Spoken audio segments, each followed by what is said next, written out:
Góðan daginn og velkomin í Silfrið. Eiríkur Bergmann, stjórnmálafræðiprófessor, ætlar að koma til mín á eftir og við ætlum að fara aðeins yfir stöðuna í þýskum stjórnmálum. Þar einhver versta stjórnmálakreppa sem sést hefur síðari ár. Þau koma síðan til mín Björg Magnúsdóttir, dagskrárgerðarkona og Pavel Bartosek og þau ætla að ræða aðeins stöðu innflytjenda og útlendinga á Íslandi. En við byrjum hérna á vettvangi dagsins. Og það eru sestar hjá mér Unnur Brá Konráðsdóttir, varaþingmaður og fyrrverandi forseti Alþingis, Heiða Björg Hilmisdóttir, varaformaður Samfylkingarinnar, Líf Magnúsdóttir, forseti borgarstjórnar og borgarfulltrúi Vinstri grænna og Þorgerður Katrín Gunnarsdóttir, sjávarútvegs- og landbúnaðarráðherra.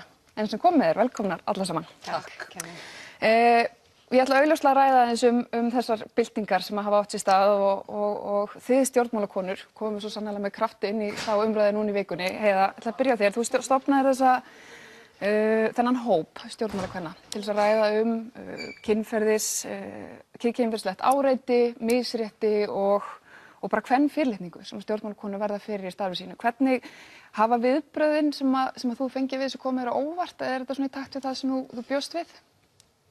Já, ég verði eiginlega að segja að viðbrögðin hafa komið mér óvart og bara að flestu leyti skemmtilega óvart. Mér finnst við konur einhvern veginn, við höfum fengið kraft við þessu umræðu og við stöndum saman og það er ótrúlega dýrmætt einhvern veginn að finna að við allar, alveg sama í hvaða flokki við stöndum, við könnumst við sömu hluti og við viljum ávarpa þetta saman og það finnst mér alveg dásamlegt.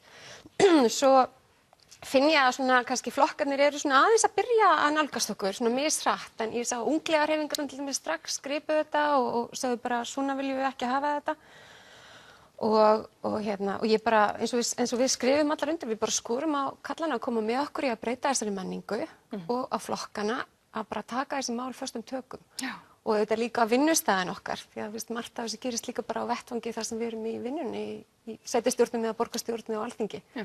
Þannig að ég myndi bara segja að viðbrögðin hafa verið mjög sterk og mér finnst við vera að standa saman og ég hef aldrei fengið fyrir jafn miklum kærleik síðan ég steig inn í stjórnmálin í rauninni. En svo finnum maður líka svona frá sumum köllum að þeir eru ekki alveg átt að sjá hvað við erum að tala og þannig að það á eitthvað eftir svona, það er aðeins meltingin er aðeins eftir hjá sumum og svona kröfur að við segjum frá hverjir það eru nú og þetta fjallar ekkert um það. Nei.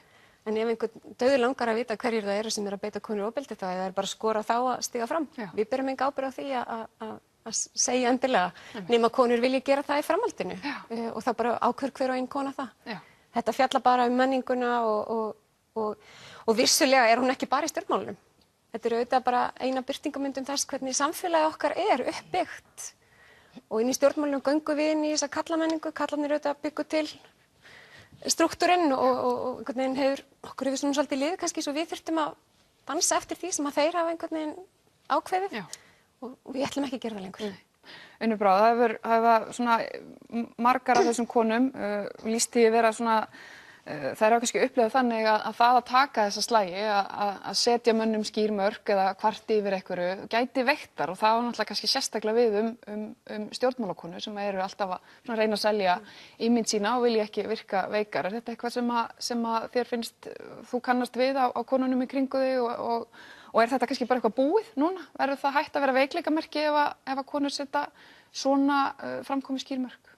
Já, ég vona að þetta verði búið, en þetta hefur auðvitað verið þannig. Ef þú segir eitthvað í þessa áttina, þá ertu annarkvort leiðinleg, erfið eða bara hreinlega að gera mikið úr ykkur sem er ekki neitt. Þetta er hluti af lífinu, segja sumir, og svona hefur þetta alltaf verið og verður alltaf. Það er einfaldlega bara ekki rétt. Við veljum sjálf hvernig samfélagið okkar á að vera og ef að við konur erum sammála um það, við viljum ekki hafa hlutina svona og flest allir karlar eru örugglega sammála okkur líka um það, þá auðvitað bara breytum við þessu og við erum í því ferðalagi núna og ég er mjög bjartsýn á að það gangi vel. Lykillinn að því er auðvitað að tala meira um þetta og tala saman um þetta og vegna þess að bæði karlar og konur vilja hafa heiminn betri fyrir börnin okkar í framtíðinni heldur en hann er í dag og þetta er bara eitt af því sem við þurfum að laga. Og hvernig finnst þér viðbrögðin hjá svona körlum hafa verið? Megum við eiga von á því að þeir taki höndum saman með okkur í þessari baráttu? Já, ég trúi því. Það er allavega þau viðbrögð sem ég hef fengið. Ég fæ viðbrögð alls staðar sem ég kem. Ég var út að ganga heima á Hvolsvelli helgina og hitti þar gamlan vin minn sem vissi ekki alveg hvernig hann ætti að heilsa mér.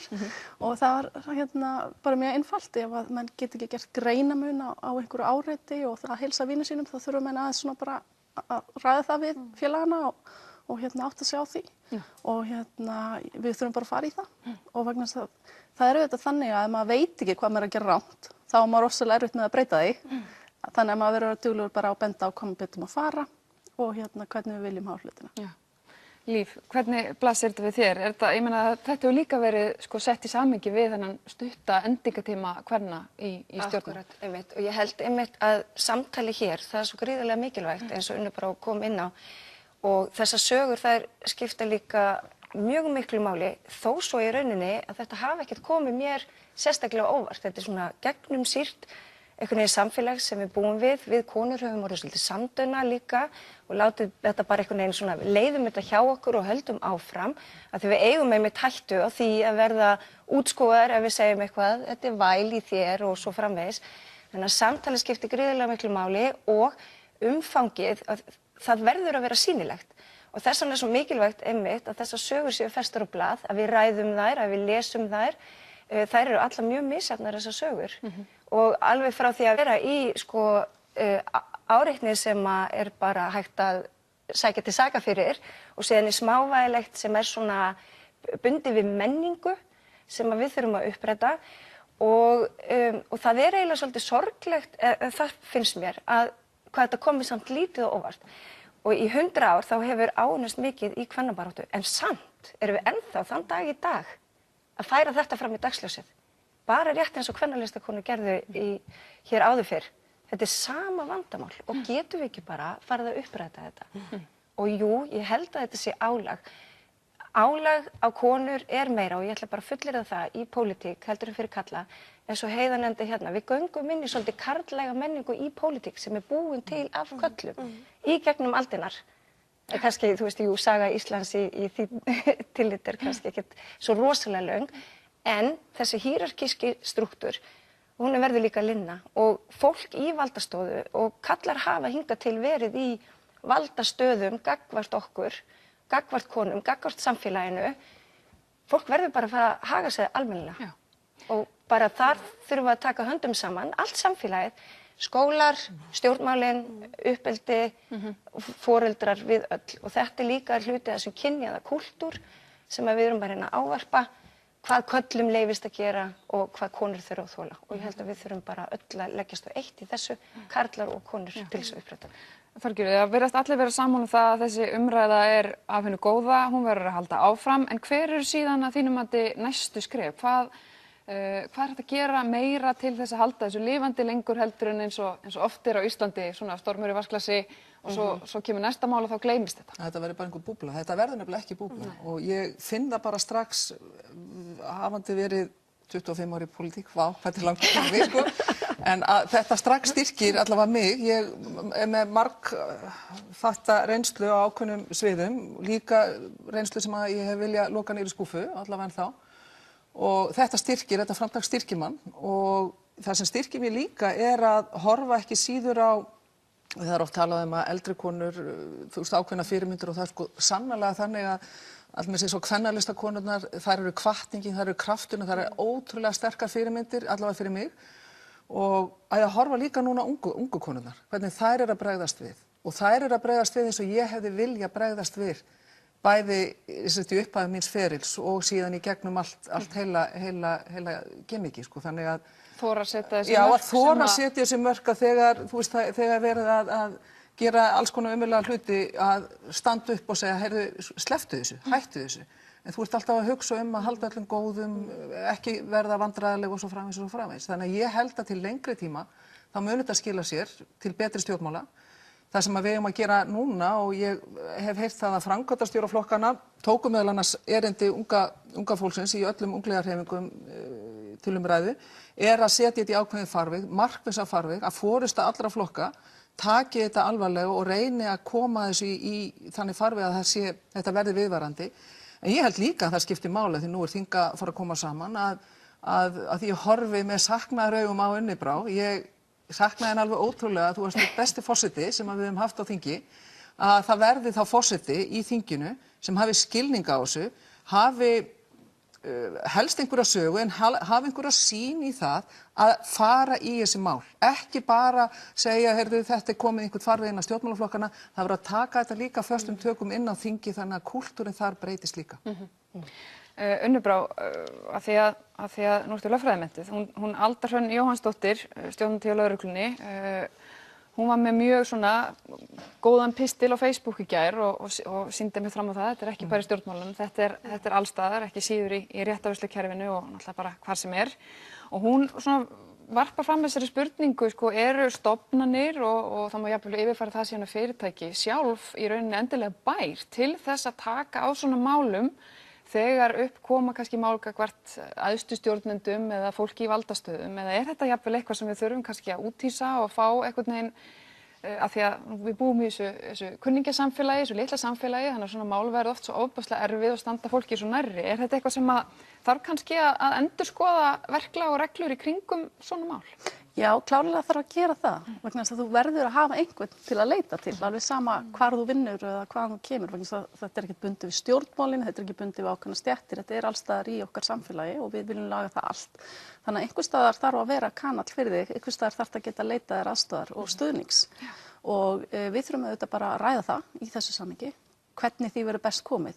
En við verðum samt að passa okkur á því að hafa þetta ekki þannig að við setjum bara einhverjar reglur og þá erum við bara búin að leysa vandamálið. Þetta má ekki vera þannig afgreiðsla á þessar umræðu.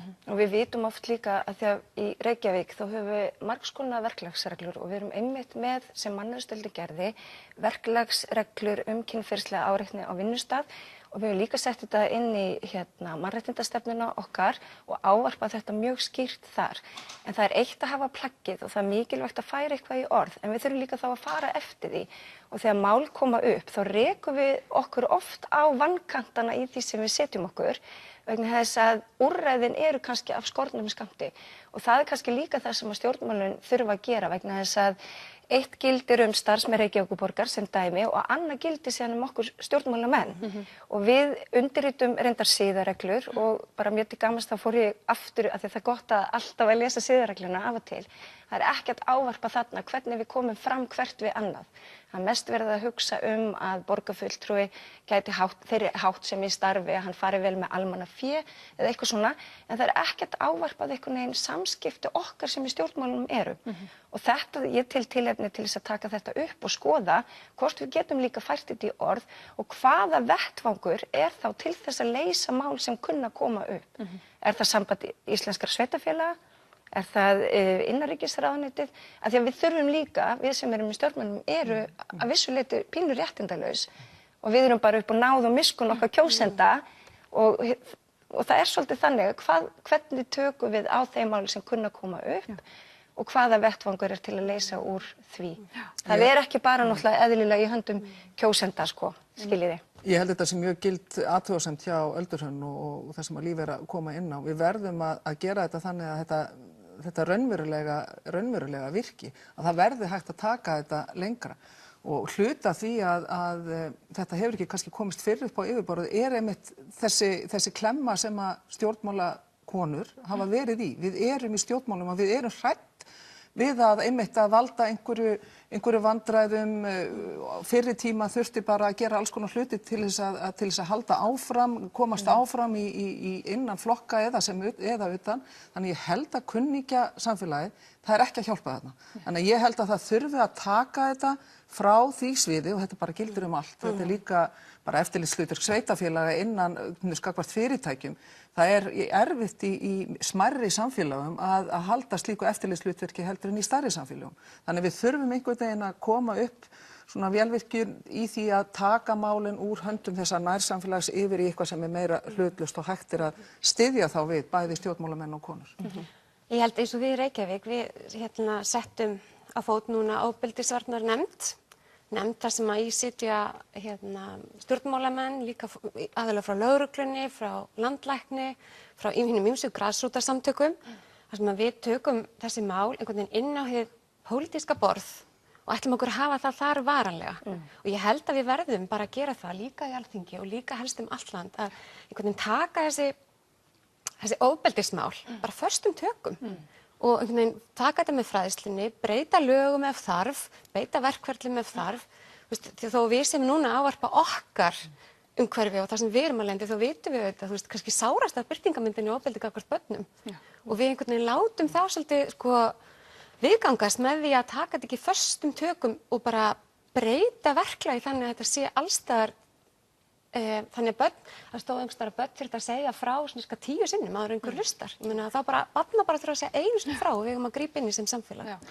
Það er mjög mikilvæg aðgerðaráætlunin sem dómsmálaráðherra er núna að vinna með varðandi meðferð þessara kynferðisbrota inn í réttarvörslukerfinu. Það er mikilvægt að halda því til haga að henni verið fylgt eftir og að ráðuneytið og ráðherrann fái nægilegt fjármagn til að ráðast í þær aðgerðir sem eru nauðsynlegar vegna þess að það er akkúrat rétt sem Heiða segir. Það verður að vera eins þjónustaðar á landinu. Það verður að vera tekið eins á máli þannig að þetta gangi nú allt saman og við séum öll hérna við sama borð. Og ef við sjáum eins og þetta verkefni sem við höfum verið inn í Reykjavík með lögreglunni varðandi viðbrögð við heimilisofbeldi, saman gegn ofbeldi. Við erum að fara þannig að glugginn er alltaf opinn, það er félagsráðgjafi fer og barnavernd fer inn til fjölskyldunar og það er áfram viðtöl og svona. Þetta er ekki allt land. Þetta er samt komið í verklagsreglu ríkislögreglustjóra. En sveitarfélögin allt land hafa ekki bolmagn til þess að gera þetta og það, ég myndi vilja sjá nýja ríkisstjórn setja þessi mál bara strax á oddinn og segja því þetta eru allt birtingamyndir á sama vanda, sama Það er einmitt það sem hefur verið svolítið rætt í þessu samhengi og sumir sem hafa látið að stuða sig að þarna séu einmitt verið að grauta öllu saman, alveg ofbeldisbrotum eins og nefnir og svo yfir í bara svona menningu og kannski orðuræðu sem er óásættanleg en svarið hefur einmitt verið þetta er sitthvor hliðin á sama peningnum. Þetta er sitthvor hliðin á sama peningnum og mér finnst mjög mikilvægt að við munum það og þessi peningur eins og hann er settur saman, hann er ekkert endilega góður fyrir kalla. Nei. Það að alast upp sem ungur strákur og eiga verða einhver valdamaður yfir stelpum eða konum það er ekkert endilega gott hlutskipti og veldur mörgum strákum bara angist. Þeir finna sig ekki í þessu og skilja ekki alveg og fara að leika eitthvað hlutverk sem þeir finna sig ekki í. Þannig ég held að það að við setjum jafnréttismálin á dagskrá og gefum engan afslátt tölum sérstaklega við unga fólki og börnin okkar og næstu kynslóðir, þau eru miklu opnari fyrir því að breyta þessu.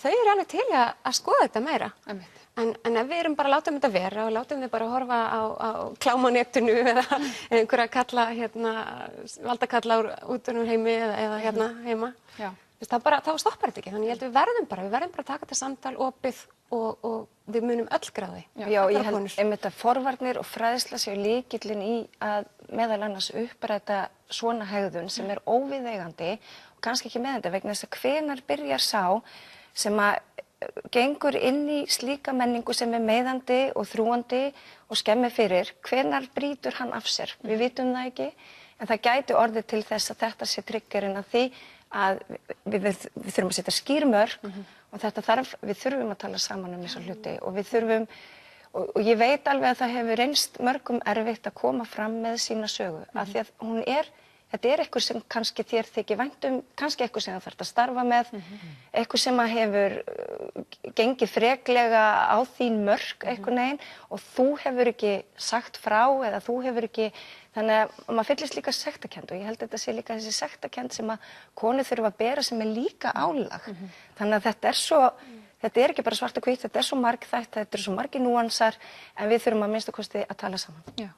Eitt svona í lokin áður en að við snúum okkur að öðru, Þorgerður, maður hittir núna marga karlmenn sem eru svona velta fyrir sér hvernig þeir eiga að bregðast við. Hvað myndirðu ráðleggja þeim? Já, mér finnst til fyrirmynda fyrsta skrefi til dæmis sem að ákveðnir kallar, einstaklingarinn á þingi gerðu, tóku sig saman, skrifuðu undir yfirlýsingu að þeir ætla ekki að láta þar við sitja, þeir vilja gera og taka þátt í því að breyta samfélaginu. Mér finnst það gríðarlega mikilvægt. Mér finnst mikilvægt að forystumenn stígi fram og segi hvernig þeir sjá og vilji sjá breytingar. Það skiptir mig máli að sjá hvernig nýja ríkisstjórn mun taka á þessu. Ég efast ekki um það að það er góður vilji, en ég held hins vegar að þetta átak og þetta framlag núna muni hugsanlega breyta meira nýjum vinnubröðum heldur en það sem að ríkisstjórnin sjálf mun einsetja sér. En það sem skiptir máli eru þessar fyrirmyndir og það eru auðvitað eðlilega fyrirmyndir í öllum flokkum og það þýðingar mikið hvað formaður Framsóknar mun segja og formaður Sjálfstæðisflokksins mun segja sem og við í stjórnarandstöðu. Þannig að ég ráðlegg þeim að taka og stíga skrefið og það er búið að gera það vissu leyti með þessum 14 einstaklingum báðir þingmenn Viðreisnar, Jón Steindór og Þorsteinn Víglundsson hafa tekið þátt í því, en síðan að halda áfram með þetta á sviði sveitarstjórna. Það eru sveitarstjórnarkosningar í vor og ég vona að þetta verði mjög ofarlega á dagskránni. Já, það held ég nú. En ég held líka að karlar megi bara hlusta, setja sig í spor okkar kvenna. Og ég held að það sé bara það besta sem að gera líka í stjórnmálum, það að hlusta og reyna að átta sig á þeim raunveruleika sem aðrir búa við. Það skiptir máli og ég ber fullt traust til þess að þessi bylting kvenna á öllum sviðum samfélagsins rati í stjórnarsáttmála og ég bara heit á það. Já. Líf, mér langar að fara hans í stjórnarmyndunum viðræðina fyrst við byrjum að ræða stjórnarsáttmálann. Takk fyrir það. Flokkarnir kuð vera langt komnir, heyrt svona eitthvað af því aðeins að steyti þarna á skattamálum og kannski umhverfismálum, rammaáætlun, en þau halda þessu þétt að sér og ef þetta gengur eftir að þá munu flokksbatterinn þurfa að flytast í næstu viku og mynda ríkisstjórn. Það ekki launingum mála, þetta hefur verið erfitt og umdeilt innan Vinstri grænna. Hvað svona, einhverju tugir sagt svo flokknum, hvað heldur þú að þessi stjórnarsáttmáli þurfi í raun að uppfylla til þess að lægja þessar öldur í flokknum? Ég með óskalista, ég einmitt með hann hérna með mér, nei, en það sem þú nefnir að það athyglisvert að það hefur ekkert leikið út. Og ég óbreytt að því leytinu til að ég hef lítið fengið að vita, nánast ekki neitt. Nei, ég hef ekki fengið neitt að vita. Þú getur ekki En ég held að það sem að skiptir okkur mestu máli í Vinstri grænum, það jöfnur, kvenfrelsismál, það eru loftslagsmálin, það eru menntamálin, bara rétt eins og með alla flokka held ég, bara þú veist, við höfum samt ólíka sýn á þessu og það eru heilbrigðismálin, velferðarmálin þurfa að vera í lagi og ég ætla að segja að við í borginni, við hugsum þetta að því að núna 1 ár síðan að það var mynduð ríkisstjórn með Viðreisn og Bjartri framtíð og Sjálfstæðisflokki og þá sendum við í borginni okkar óskalista, hvað þarf að fara í stjórnarsáttmálann og við höldum viðteknum hætti áfram vegna þess að það skiptir ekki máli hverjir koma til með að mynda þá ríkisstjórn. Við erum alltaf með sama óskalistan í borginni og það lögleiðing á NPA. Það að löggilda sáttmála Sameinuðu þjóðanna réttindi fatlaðs fólks. Það borgarlína. Og það þú veist, börn með fjölþættan vanda og ég geti svo lengi talið. Það eru tekjustofnanir, það gistináttagjaldið og svo get ég bara haldið áfram. Og þetta þurfum við og ég held að samtali líka milli borgarinnar og ríkisstjórnarinnar þurfa að vera mikið, mikið betra. Og löggjafinn get ekki bara alltaf sett á okkur einhver lög sem við þurfum að framfylgja og það aldrei fjármagn. Og þetta það sem við þurfum allan að vinna með á sveitarstjórnarstiginu. Þannig að ég segi þessi mál og svo tala ég líka eins og sveitarstjórnarmaður og ég bara krossa fingur. Ég hef full að trúa á mínu fólki. Unnur Brá, hvernig þetta samstarf að leggjast í hægri menn? Ég held að leggjast bara vel í hægri menn sem og flest alla landsmenn. Ég ætla að vera svolítið djörf að segja það vegna þess að það var mín upplifun í kosningabaráttunni, sama hvert maður fór, að kjósendur vildu fá sterka ríkisstjórn sem myndi halda út heilt kjörtímabil. Þessir flokkar sem nú eru að ræða saman hafa burði til þess að gera það. Og það það sem Ísland þarf og við þurfum að vera menn til að gera. Já. Áherslan verður auðvitað á þau mál sem helst voru uppi í kosningabaráttunni, það að segja heilbrigðismálin, menntamálin. Þetta það sem við vorum að berjast fyrir, við sjálfstæðismenn og síðan auðvitað uppbyggingu innviða vegna þess að þetta það sem allir flokkar eru sammála að þurfa að fara í. Og ég trúi því að mönnum sé full alvara sem eru í þessum viðræðum og að menn munu klára þetta og munu sitja í heilt kjörtímabil. Það það sem Ísland þarf á að halda. Hér gríðarlegt tækifæri, hér mikill uppgangur og þá mega stjórnmálin ekki verðast til þess að þau tækifæri sem í þessu ástandi felast glutrist niður. Og þess vegna hef ég trú á þessari ríkisstjórn. Ég heyri það á þeim viðtölum sem að forystumenn flokkarnir að fara í að þeim full alvara og þeir ætla sér að klára þetta. Og ég bara hvet þá sem eru efins, bæði hægri menn og vinstri menn og alla hina, til að bíða nú eftir því að fá sjá stjórnarsáttmálann. Ég veit að það hefur verið unnið vel að því að kortleggja hvaða verkefni það eru sem menn vilja fara í og reyna að nálgast þetta mál af ábyrgð.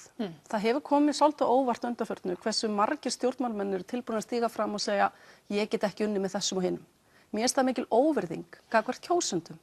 Kjósendur eru búin að segja hvað þeir vilja og þá það okkar stjórnmálamannanna að vinna með þá niðurstöðu. alveg sama, þú veist, við getum ekkert verið að rífast að kjósendur hver niðurstaðan var, hún var svona og þá það stjórnmálamannanna að finna til ábyrgðar sinnar og mynda starfhæfa ríkisstjórn. Er ekki vissum að hinar tvær séu bjartsýnar og þið hinar Þorgerður, hvernig blasir þetta við þér? Jú, ég held að, og ég reyndar verið þeirra skoðana nokkuð lengi að þegar maður datt inn í lokin í kosningabaráttunni sem formaður og þá skynjaði að það var komið lengra sumt heldur en kannski almenningur vissi og síðan eru menn og konur búin að vinna vel held ég bara síðustu 3 vikur og ég ætla að gefa þessari ríkisstjórn öll tækifæri og svigrúm til þess að spæði sín á spilin og ég krefst enn og aftur nýra vinnubragða. Ég vil gjarnan sjá ný vinnubrögð og ný vinnubrögð felast ekki bara ný vinnubrögð af hálfu stjórnarnarstöðu, heldur líka stjórnar og þannig að það sé áritað en þetta gott fólk sem í öndvegi allra þessara 3 flokka og ég ætla bara að leyfa mér að vera bjartsýn. Ég get alveg sagt það og farið og dottið í svona einhvern pólitískan gír og sagt, já þú veist Vinstri grænir ekkert að gera annað heldur en bara viðhalda sögunni, passa upp á það að Framsókn og Sjálfstæðisflokkur verði áfram, það ekkert nýtt í lýðveldissögunni hvað það varðar. Við ætlum að breyta sögunni. Þú veist, við ætlum samt að breyta sögunni, en það ekki verið að breyta sögunni. Þú veist, þau að gera vonandi það sem að allir flokkar höfðu metnað til, taka vel utan aldraða, undirstrika réttarstöðu öryrkja, það verið að fara í uppbyggingu heilbrigðiskerfisins, innviði, menntakerfi, þú veist, það að setja peninga inn í þessa þætti þýðir það líka að við þurfum að hafa kjark og þor til þess að breyta kerfinu. Það þýðir ekki bara eins og landlæknir að segja að setja einhverja milljarða inn í heilbrigðiskerfið og þor ekki að taka síðan á kerfinu sem slíku. Bara til þess að haka í boxi, já við erum búin að setja x marga milljarða. Það ekki, finnst mér smart stjórnmál, hvað þá ný stjórnmál. Síðan bara hitt sem að mun setja á hakanum næstu 4 árin sem ég finnst ekki skemmtilegt og það að það má ekki breyta neinu í landbúnaði, má ekki breyta neinu í sjávarútvegi, það má ekki, ég spennt að sjá það hvernig réttlátt og sanngjörn auðlindagjöld verði framfylgt í þessum stjórnarsáttmála en það kemur ekki óvart ef það yrði bara sett pottlokið ofan á því allir þessi 3 flokkar eru íhaldsflokkar hvað þetta varðar. Þau vil ekki breyta neinu. Þetta vitum við ekki af því við höfum ekki séð stjórnarsáttmála. Það sem ég segja. Þannig að þetta er fullyrðing sem ætti að fara varlega í. Þess vegna ég segi ég hlakka til, ég vil veita þeim allt það svigrúm, ég vil styðja þau til góðra verka, ég vil gera allavega mitt til þess að fara aðeins frá þeirri stjórnaraðstöðu sem að Steingrímur Jóð og Katrín og þau viðhöfðu á sínu tíma og við örugglega á sínu tíma í Sjálfstæðisflokknum 2009 til 2013. Þannig að það gaman að fá að taka þátt í því að fara einhverja bylgju nýra vinnubragða en þá verður stjórnin sjálf að koma. Heiða, Já, þið vildu ekki taka þátt í þessari ríkisstjórn, það stóð til boða svona... Já, nei, við höfðum ekki áhuga á þessu stjórnarmynstri. Ég held að við séum að Það er mjög skemmtilegt að sjá gamla fjórflokkinn mynda. Já, það hefur verið stjórn. Það var alveg sannarlega skilabóð kjósenda. Nei, ég held að það er nú allavega alls ekki verið skilabóð kjósenda. Við viljum fjórflokkinn. En ég tek auðvitað undir mig líf, það eru þetta mörg atriði sem við í sveitarstjórnunum viljum sjá fara inn í stjórnarsáttmála og nýja ríkisstjórn takast á við. Ég kvíði því ekki að sjá Katrínu Jakobsdóttur forsætisráðherra. Ég held að hún verði mjög flottur og frambærilegur forsætisráðherra og auðvitað á að bara hlakka til að fylgjast með henni í því embætti. En ég held að þessir flokkar saman í ríkisstjórn, ég treysti þeim alveg til að fara inn í eins og Þorgerður Katrín nefnir heilbrigðismálin og menntamálin og hugsanlega einhverja uppbyggingu innviða, samgöngur og slíkt. En ég held að þetta verði biðstjórn. Við erum bara að fara inn í 4 ár með bið. Við erum ekki að fara að breyta neinu, það ekkert að fara að gerast. Ísland hefur bara ekki efni á því að bíða í 4 ár með að breyta kerfunum okkar og ég á eftir að sjá að þessi ríkisstjórn minnki til dæmis misskiptingun í landinu. Að þessi ríkisstjórn gerir það verkum að hér aukist jöfnuður eða að öll börn allt land hafi jöfn tækifæri. Þannig að mér finnst þetta svolítið áframhald. Og nú gera ráð fyrir því samt sem áður Vinstri grænir munu nú allavega gera sitt besta til þess að... Ég treysti Vinstri grænum til að koma í veg fyrir aukna einkavæðingu í heilbrigðiskerfinu eða aukna misskiptingu í menntakerfinu eitthvað slíkt. Treysti mig það, en ég ekki viss, þau eru náttúrulega bara 1 af 3 flokkum og við höfum séð áður hvernig Framsóknarflokkur og Sjálfstæðisflokkur starfa saman. Og það bara ástæða fyrir því að okkur hugnaðist ekki þetta því þegar við viljum fara inn og við höfum þetta vilja sjá Katrínu frekar horfa á spektrumi frá miðju, kannski örlítið hægra megin við miðju og til vinstri og vinna með flokkunum sem vilja virkilega fara inn og breyta samfélaginu, breyta þeim kerfum sem Þorgerður Katrín nefndi áðan, gera skiptingu auðæfanir sem við eigum, við erum auðvitað rík þjóð, þetta er rosalega, við erum með 11. ríkasta þjóð heims. Það var En samt auðvitað hér 600 börn sem er búa við fátækt og fullt af fólki sem bara lifir undir fátækt. Það var auðvitað reynt og það gekk ekki upp og þá spyr maður sig, eins og Unnur Brá nefndi, við vitum ekki hvað kjósendur vilja. Og maður er alltaf að læra eitthvað nýtt í pólitík og leksían sem ég lærði í þessu er að vera ekki of yfirlýsingaglöð. Það er að minnsta kosti mín leksía. Og maður spilar þá úr því sem maður fær í hendurnar hverju sinni og reynir að gera það besta úr því vegna þess að við fengum ekki 100% kosningi í Vinstri grænum. Þá væri náttúrulega bara stefnumálun okkar komplett bara í stjórnarsáttmála og við vitum þetta sem að störfum í borginni að þar myndum við 4 flokka meirihluta og fyrir liggur samstarfssáttmáli þessara 4 flokka. Þannig að kjósendur vita hvað þeir fengu og hvað þeir hafa og hvað við ætlum að gera á kjörtímabilinu og það er þetta sem að mér þykir mikilvægt í stjórnmálum og kannski með þessu samstarfi og nú er ég bara Pollyanna, þú veist, og svo heima hjá mig geti verið arga líf, þú veist, og eitthvað reyta hármitt af því að Sjálfstæðisflokkurinn er svo glataður eitthvað, af því hann er svo umlega stefnu, þið vitið hvernig umræðan er. En ég vil trúa því að það kom eitthvað gott úr þessu og að við breytum stjórnmálum. Og ég held að kerfisbreytingar, af því að Katrín Jakobsdóttir hefur verið að tala það, við þurfum ný vinnubrögð og ég hugsa að hún reyndu að ræða við hana stundum og reyna að ná þínu í gegn þegar hún er með eitthvað að agenda. Þetta kemur allt í ljós líklegast í vikunni. Og þarna verður flokksráðsfundur líklega á miðvikudag hjá okkur. Verður spennandi hjá mér allavega í næstu viku. Þorgerður, bara rétt í lokin, mínútu eftir, af því að þú ert ennþá sjávarútvegs- og landbúnaðarráðherra. Fréttaskýringaþátturinn Kveikur fjallaði í vikunum ítrekað á mikið brottkast sem er að eiga sér stað borði í íslenskum togara og virðist vera að þetta sé nú svona kannski aðeins meira vandamál heldur en bæði útgerðin og SFS vildi svona til að byrja með viðurkenna. Hvað liggur ekki beint við að það þurfi að fara bara strax í það að breyta reglunum í kringum þetta? Jú, það gerir það. Það er eiginlega tvíþætt. Þetta er annars vegar brottkast og hins vegar vigtunarmál. Það er alveg ljóst að það er brottkast til staðar, það er algjörlega óviðunandi og það er algjörlega ólíðandi. Þar ber útgerðin mest ábyrgð og mér varst pínu leiðilegt hvernig þau nálguðust þetta fyrst. En það verður líka að draga það fram að eftir mín samtöl við Hafró og Fiskistofu forystu sjómanna og útgerðar að þá eru menn sammála það að það er búið að draga úr brottkasti en það er enga síður til staðar. Þannig að það verður að fara í það og ég ætla að nota íþróttamál að tækla þetta. Það verður að koma annarkvort upp myndavélum eða ráðast að rótu vandans og þar ber útgerðin megin ábyrgð. Og eru þau til í það? Já, þau verða að gera það og það verður að vera stjórnvöld sem halda útgerðinni við efnið og hafa þor og kjark til þess að fara í gegn þessu sérhagsmuni sem eru þar. Og síðan er það vigtarmálin og vigtunarmálin. Þau eru ekki síður vandamál. Og það liggur alveg ljóst fyrir. Það er verið að fara fram hjá vikt. Endurvigtun er ekki að skila sér. Endurvigtunarmálin er ekki að skila sér með heiðarlegum hætti inn í kerfið. Það verður að fara inn í þetta kerfi og stokka aðeins upp í því.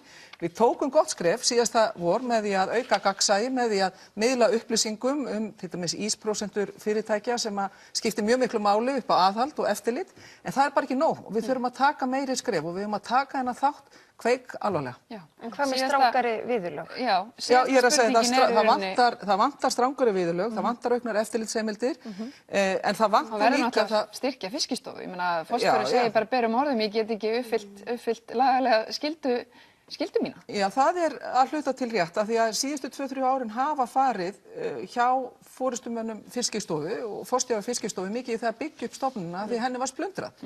Og það var pólitísk ákvörðun Sigurðar Inga að fara með stofnunina sundrinn og setja í þetta einhverja 300-400 milljónir sem ég hefði freka vilja sjá í uppbyggingu á eftirlitskerfinu innan sjávarútvegsins.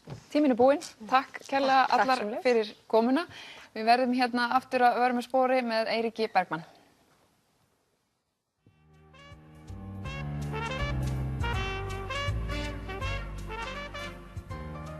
Komið sæl og velkomin aftur. Eiríkur Bergmann, stjórnmálafræðiprófessor, er sestur hérna hjá mér. Velkomin Eiríkur. Við ætlum að fara aðeins yfir stöðuna í þýsku stjórnmálunum.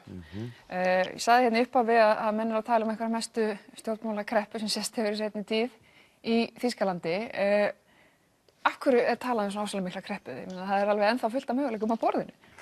Já, þetta er náttúrulega kannski það land þar sem að stjórnmálin eru hvað stöðugust í Evrópu og Merkel hefur haft þarna styrka stjórn og má segja að forverar hennar hafi haldið ansi svona stöðugri stjórn á þessu landi, þannig að núna þegar að eitthvað byrjar að hiksta í vélinni, þó að það sé nú atburðir sem eru alvanalegir annar staðar, þá farið að tala einhverja stjórnmálakreppu sem að okkur finnst nú kannski bara svolítið hlægilegt. En samt, það liðið svolítið tími frá kosningum og þar til núna. Menn eru partið hér, hafa kosið í september og þau eru ennþá einhvern veginn ekki. Já, þetta tók rosalega langan tíma að reyna að ná saman þessu svokallaða Jamaica-bandalagi með frjálslyndum og græningum ásamt kristilegum demókrötum. Og svo þegar það sprakk þá einhvern veginn eru menn þarna bara frekar óvanir slíkri stöðu. En eins og þú nefndir þá eru fullt af kostum í boði. Sósíaldemókratarnir þeir fengu ekki góða niðurstöðu og sögðu strax í upphafi þeir vildu ekki taka þátt í þessu. Þeir hefur snúist hugur sýnismanni núna. Hefur þú trú á því að það samtal skila árangri og hverjir verða þá sem að gæti mögulega? Það sem mér finnst alltaf áhugavert við þetta og óvanalegt held í Þýskalandi er hvernig forsetinn Steinmeier hefur beitt sér í málinu. Hann hefur átt löng og efnisleg samtöl við stjórnmálaflokkana stjórnarmyndunina, ekki bara svona formleg samtöl, heldur greinilega dýft sér ofan í þau efnislega. Er þetta óvanalegt? Já, það er held ég frekar óvanalegt að í það minnst í seinni tíð að forsetinn beiti sér með þessum hætti og hann hefur gert þetta öðruvísi heldur en forverar hans. Og þetta hefur leitt til þess að sósíaldemókratar segjast núna tilbúnir til að setjast niður aftur með Merkel og ræða annarkvort að tvennu að koma bara á þessari stóru samsteypustjórn sem að þeir voru alltaf í hérna í gamla dag og þeir segja að hafi leitt til þess að það hafi gengið illa hjá þeim. Fylgið hafi reist af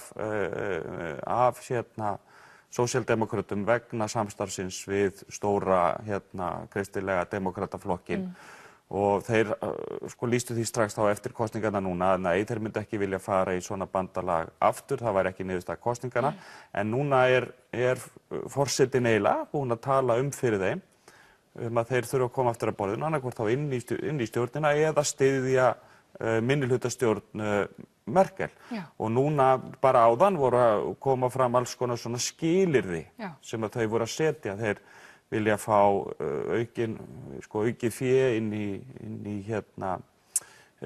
lífeyrissjóðakerfið þar sem að eldri borgarar fái svona aukna greiðslu frá því sem að nú vilja fá aukna fjárfestingu inn í menntakerfið og ýmsa svona innviði í að fjármagna sum af fátækari svæðunum í Þýskalandi og svo sem er kannski athyglisverðast þá eru þeir að gera efasemdir það samkomulag sem að náðist í fyrri viðræðunum eitthvað svona efra þrep í fólksflutningum til Þýskalands, hælisleitenda og þeir segja að það gangi gegn Genfarsáttmálanum flóttamenn og þeir hafna slíku þaki á straum innflytjenda.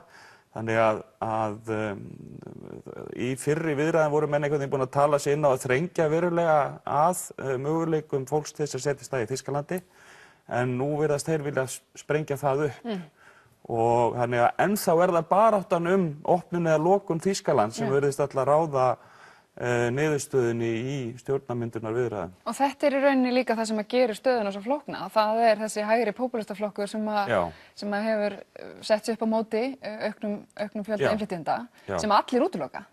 Sem allir útiloka en truflar algjörlega gangverkið í hvernig hægt að koma saman ríkisstjórn. Þau fengu 13,5% og alltaf ætlaði að hrökkva hjörunum í Þýskalandi þegar þeir fengu 1% meira upp úr kjörkössunum heldur en einhverja kannanir höfðu sýnt og það fór bara skjálfti allt landið. En menn óttast það líka að verði gengið núna aftur til kosninga, náist ekki að mynda ríkisstjórn með aðkomu sósíaldemókrata eða einhverju samsetningu, að þá geti það orðið vatn á myllu sem sé þessa flokks valkostur fyrir Þýskaland. Og tölum aðeins Angelu Merkel, ég meina, hún lítur á þetta sem svo, hún sé að veikjast með því að ná ekki að mynda ríkisstjórn? Sko, þetta auðvitað einhvers konar ögur stund fyrir hana. Þarna núna auðvitað reynir á hana hvernig henni gangi að koma saman þessari ríkisstjórn og hvernig hún verður þá samsett. En Angela Merkel náttúrulega algjörlega óumdeildur leiðtogi, ekki bara Þýskalands, heldur Evrópu. Hún leiðtogi hinnar frjálslyndu Evrópu og hefur staðið þar af sér alveg ótrúlega storma.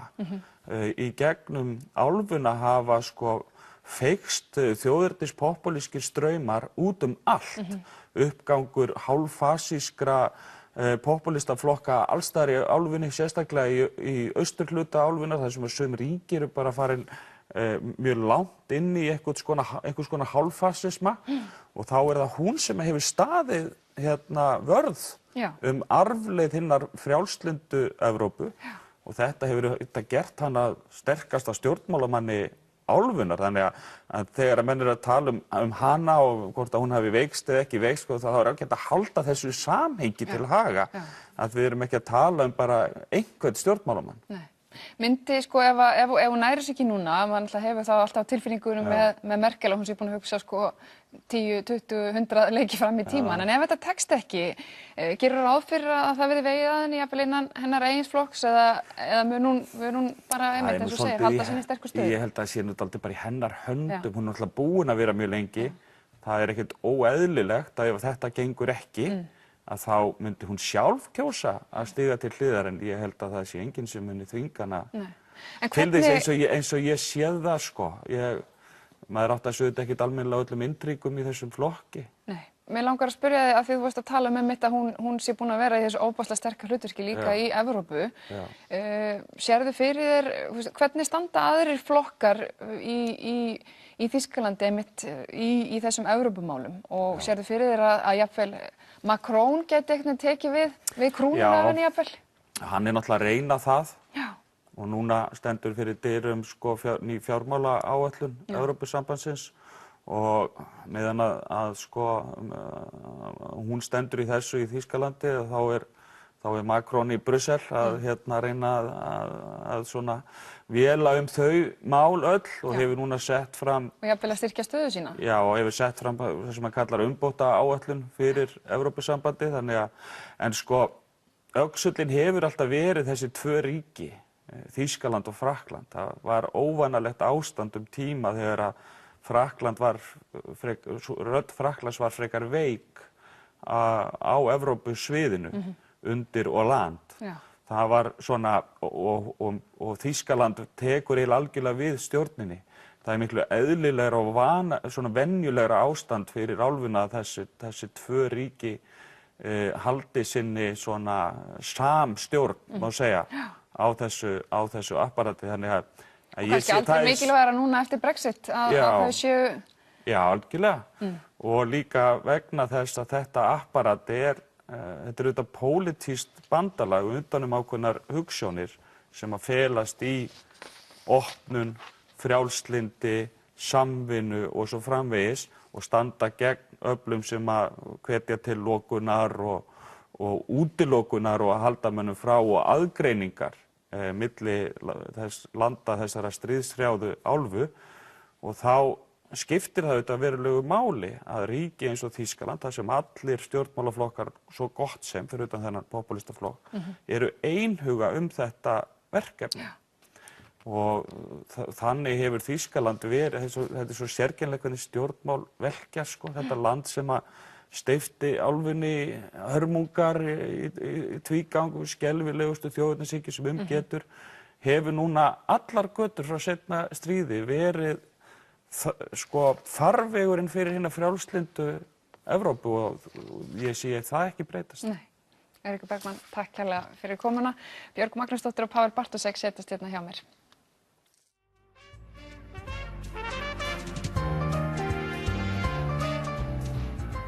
Sest þetta hjá mér Björg Magnúsdóttir, dagskrárgerðarmaður hér á RÚV og Páll Bartósek.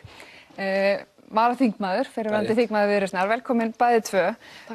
Björg, ég vildi fá það hérna því þú skrifaðir grein í blaðið Mannlíf í núna nýliðinni viku, þar sem að þú ert að fjalla þessum reynslu þína og eiginsmanns þíns, sem er útlendingur, af því að fá hérna fyrrverandi dvalarleyfi sem endar náttúrulega með því að þið sjáu ykkur enga þar að kosti færa en að ganga í samt sem aður mjög hamingjuríkt hjónaband. Segðu mér aðeins frá þessu ferli og þetta sem þú skrifum í þessari grein. Sko, já, þetta byrjar sérst á því og ástæðan fyrir því að ég er að fjalla þessi mál og mætt hérna í sjónvarpið er svo að ég bara hef farið í gegnum þetta ferli verandi með kanadískan eiginmann í dag og hef farið í gegnum þetta ferli hvernig það í rauninni að vera bara kanadískur einstaklingur sem langar að búa á Íslandi. Það eru bara afskaplega takmarkaðir möguleikar fyrir þig í boði og hann er sérst blaðamaður og uppistandari sem er ekki sérfræðikunnátta og túlkast ekki sem slík innan lagana. Þannig að hann er ekki einhver sérfræðingur sem okkur vantar, þannig að eini kosturinn sem við stóðum frammi fyrir rauninni var bara að giftast. Og ég er þarna að rekja í rauninni bara ferli, þetta er afskaplega flókið og tímafrekt og þú veist, þetta er hálfgert nálar auga. Og ég er eiginlega að skrifa þetta vegna þess að ég var í sjokki þegar ég fór í gegnum þetta og því ég alveg tala mig grunaði ekki að þetta væri svona ótrúlega flókið og mikið mál. Og skilaboðin einhvern veginn eru alltaf, þú veist, viltu nokkuð vera að koma, er ekki bara best á sért heima hjá þér, þú veist, fyrir utan EES-svæðið. Þannig að það er svona einhvern veginn mín heildarreynsla og mér finnst það leiðilegt og mér langar bara að segja frá þessu til að vekja fólk kannski til umhugsunar þetta og kannski einmitt fá smá umræðu, það er ekki vera. Nei. Pavel, þú hefur í gegnum tíðina mikið rætt og skrifað innflytjendamál og bara útlendinga á Íslandi og varst náttúrulega mikið í þessum málaflokki á nýliðinu þingi sem þingmaður. Og þú talaði um það að eiga auðvelda fólki að koma hingað frá ríkjum utan evrópska efnahagssvæðisins. Hvaða breytingar eru það sem þarf að ráðast í til þess að gera þetta kerfið aðeins sanngjarnara og kannski auðveldara fyrir fólk að eiga samskipti við? Það er einmitt rétt eins og Björg segir og kannski áttast ekki margir á því hvernig það var leið og við fórum inn í EES, hvað var leið erfiðara fyrir fólk frá löndum utan þess að koma til landsins. Og bara svo við nefnum til að með stað, ég myndi segja að það verður nokkrir hlutir. Í fyrsta lagi þá ættum við að gera það algjörri meginreglu að öll lögleg dvöl á Íslandi telji inn en svokallaða ótímabundna dvalarrétt sem kallaðist búsetturleyfi einhvern tímann. Það var til að með í umræðu í vikunni þessi mál þessara iðnnema. Fólk átta sig kannski einu svona því að jafnvel þótt svo að lögum hefði ekki verið breytt og hún hefði áfram fengið leyfi til að vera á landinu. Þá þegar hennar námsferli lokið það á hún samkvæmt lögum að fara úr landi og þessi námsdvöl hennar á Íslandi telur ekkert inn í ótímabundið dvalarleyfi. Þannig að þá er hún eftir þann tíma eins og hver annar borgar. Ég myndi segja að við ættum að breyta þessu. Er hún ekki búin að vinna sér inn þennan tíma sem hún hefur verið í að... Vegna þess að leyfi vegna náms telur ekki inn í ótímabundið dvalarleyfi. Það gerir það ekki. Ekki heldur leyfi vegna telur leyfi vegna tímabundið skorts og undirbúða núna, eins og það eru annað ákvæðin í þeim lögum sem gera verkum mjög erfitt að fá að vera hér í 4 ár á þennan leyfi. Þannig ég myndi segja í fyrsta lagi þá ættum við að sjá þess að öll svona lögleg dvöl með kannski einhverjum einstaka undantekningum telji inn í þeirra 3-4 ára tímabil sem dugi til þess að fá hér ótímabundið dvalarleyfi. Síðan ættum við að fókusa á rétt barna, það segja allir sem eru hér með löglegum hætti geti tekið börn sín með sér. Ég tek dæmi mitt sem dæmi. Pabbi kom hingað til landsins 87 og gat tekið börnin sín með sér sem námsmaður í íslenskunámi. Þetta er ekki mögulegt í dag. En bara eitt innskot með námsmannaleyfi, það er ýmsum skilyrðum háð. Þú veist, þetta var eitthvað sem við skoðum líka bara, þú veist, er þetta að skrá manninn í námi, einhvern veginn hægt að finna út af því. En þá máttu bara vera hérna í ákveðin marga mánuði, þú ert að fara heim á sumrin, heim jólin og þetta er ekki grundvöllur. Mátt vinna 15 tíman á viku. Já, þetta er ekki grundvöllur ótímabundið dvalarleyfis. Þannig og bara það einmitt að heyra okkur ótímabundið, tímabundið, lagagrein, þetta er brjálæðislega flókið. Þetta er ekki fyrir venjulegt fólk einhvern veginn bara labbi gegnum með einföldum hætti, já ég skil þetta. Þetta er bara alveg ekki þannig. Þú þarft bara lögumann með þér. Fyrirgefðu Pavel, ég ætla ekki að börnin. Og þetta voru náttúrulega þessi tveir hlutir voru enda hlutir sem við lögðum fram sem frumvarp á seinasta kjörtímabili og þriðja atriði sem ég myndi segja væri að fara líta svolítið á þessi sérfræði leyfi og gera það ferli miklu betra, styrkja þau rétt sem veita mörg lönd eins og Frakkland eins og Kanada er að fara þá leiða að fólk sem hefur ákveðna menntun geti komið inn og verið í 4 ár og fengið það 4 ára leyfi strax á þess að þurfa að endurnýja ár eftir ár. Því að þeir sem vinna í þessum alþjóðlega geira vita það að samkeppnin fólk er oft hansi hörð og það bara svolítið erfitt að þurfa að segja, sko, þú getur verið ár og fengið endurnýjun, það miklu sterkara að geta einhvern veginn komið með sterkari rétt. Svo við nefnum aftur til dæmis iðnnemann, þá eru nokkur lönd, til dæmis Danmörk og Kanada, með svona jákvæðan lista. Við vitum að fólk á ákveðnum fagsviðum, til dæmis við vitum að menntaður kokkur mun ekki eiga nokkrum vandræðum með að vera þessum vinnu á Íslandi, sama hvort hann sé sko, með einn atvinnu veitandi með sér núna eða ekki. Þannig að það er algjörlega sjálfsagt að ákveðnum starfsviðum, þar sem við vitum að skorturinn og verður, þá getur fólk fengið ótímabundið svona varanlegt dvalarleyfi til lengri tíma og það er mörg lönd sem hafa farið þetta með þessum hætti. En það er einmitt bara að grípa örlítið inn í þetta vegna þess að sko þessi sérfræði þekking, þú veist, við fengum þær upplýsingar bara ef hann þú sko heilaskurðlæknir eða sérhæfður forritari eða eitthvað svona sem að íslenskt samfélag bráðvantar, þá þetta ekkert mál. En það er rosalega þröng þessi glufa fyrir þessa sérfræðinga. Já, og það þarf að auglýsa það á Evrópska efnahagssvæðinu og viðkomandi þarf að vera hæfastur allra þar til þess að það gangi eftir en það er ekkert á vísin að róa með það heldur. Ég þekki það hafandi unnið í háskóla, þar sem reynt var að sækja einmitt slíkt leyfi fyrir háskólafólk frá löndum utan Evrópska efnahagssvæðisins og það var fólk sko með doktorsgráðu í raunvísindum og enga síður þurfti að fara gegnum ferla að auglýsa, sko spurja íslensk stéttarfélög, til einhver sko laus manneskja með doktorspróf í hugbúnaverkfræði á Íslandi sem getur tekið þessa stöðu síðan auglýsa á Evrópska efnahagssvæðinu, sko. Þannig að þetta kerfi allt of stíft fyrir þau tilfelli. Og jafnvel bara valda einmitt skólunum, stofnunum og kannski fyrirtækjum tjóni að þetta sé svona ofboðslega flókið og erfitt og þungt í meðferð. Það gerir það og við vorum nú, bara svo það sé nefnt, það var þessi ríkisstjórn sem nú að fara frá, hún var með það þingmálaskránni hjá sér að fara að endurskoða þennan kaflarinn í laga atvinnuréttindi útlendinga og átti að leggja fram frumvarp með það næsta vor og ég vona innilega að svo vinna haldi áfram hvaða ríkisstjórn það verður sem tekur við vegna þess að eins og ég segi, við fórum gegnum ákveð endurskoðun á útlendingalögunum svona fyrir 1,5 ári síðan og hún var mörguleyti ágæt en það vantar ennþá að kaflinn sem lýtur á atvinnuréttindum, hann ennþá dálítið forneskjulegur. Og eins og staðan í dag þá þessi málaflokkur hjá tveimur ráðuneytum. Atvinnuleyfi inn í félagsmálakerfinu og dvalarleyfi hjá innanríkisráðuneytinu. Þannig að það eru 2 ráðuneyti með þennan málaflokk og þau ekkert alltaf að spila þesslega vel saman.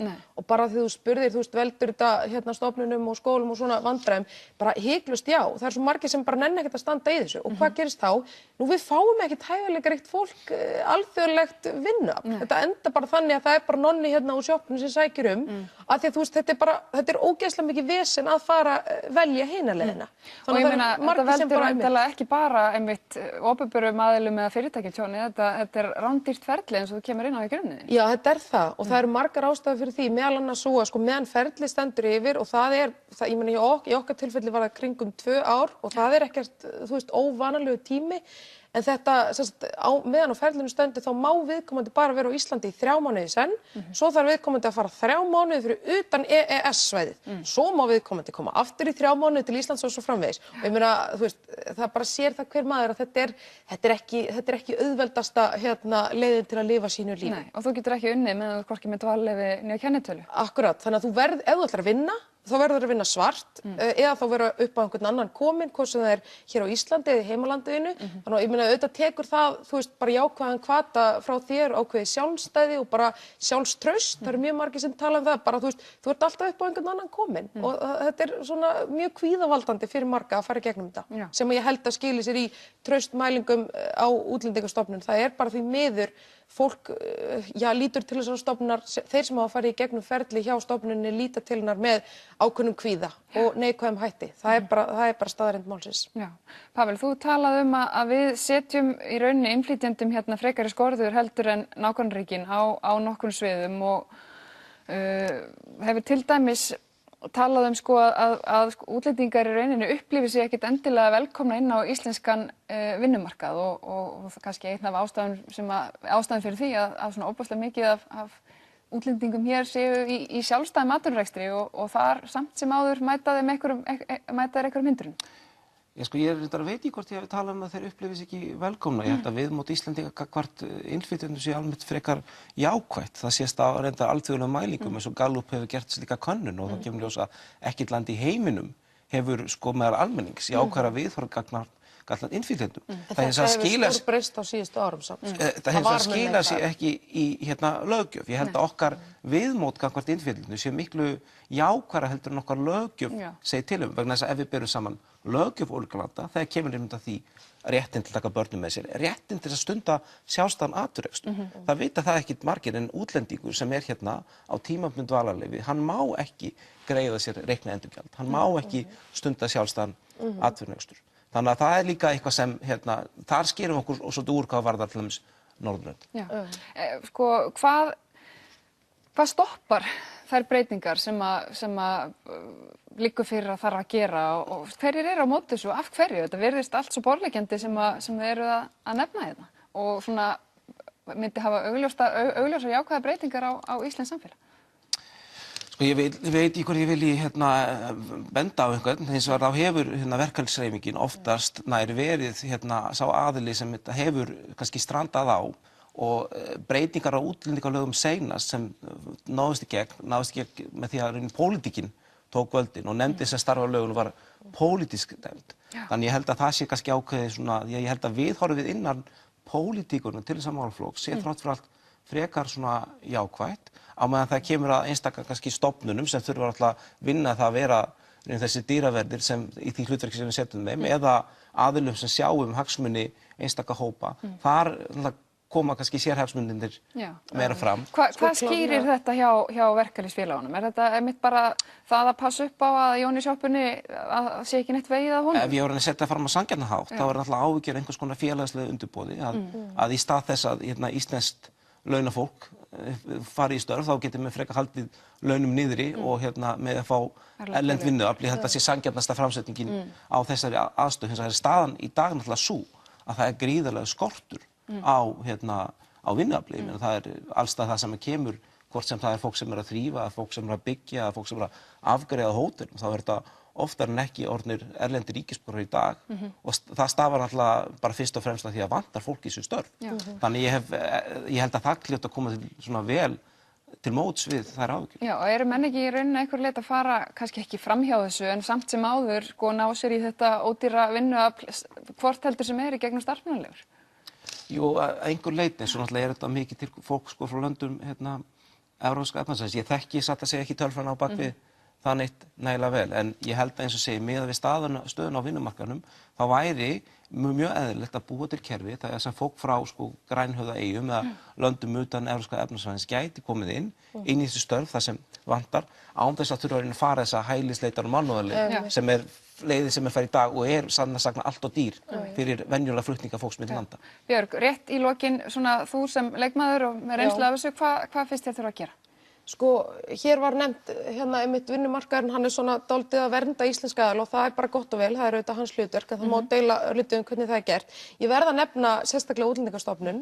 Útlendingastofnun er stofnuð sem útlendingaeftirlitið, deild innan lögreglunnar, bara í stríðinu eða fyrir seinna stríð.